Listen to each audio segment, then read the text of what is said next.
ధనుర్మాసం సందర్భంగా నిర్మల్ జిల్లా కేంద్రంలోని అతి పురాతనమైన శ్రీ లక్ష్మీ వెంకటేశ్వర స్వామి దేవరకోట దేవస్థానాలయంలో శనివారం కుడారై ఉత్సవం కన్నుల పండుగ నిర్వహించారు. ఈ సందర్భంగా ఉదయం స్వామివారికి సుప్రభాత సేవ తులసి దళాలతో అర్చన కార్యక్రమాన్ని చేపట్టారు. అనంతరం స్వామివారికి 108 గంగాళాల్లో నైవేద్యాన్ని సమర్పించారు. అనంతరం భక్తులు తీర్థ ప్రసాదాలను అందజేశారు.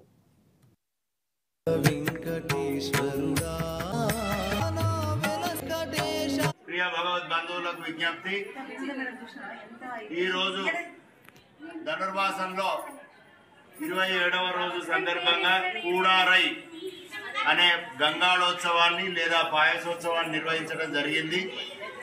ఇటు కార్యక్రమంలో 108 గంగాళములలో పాయసమును పెట్టి స్వామివారికి నివేదించడం అందులోని ప్రాధాన్య విషయము. నమో వెంకటేశాయ.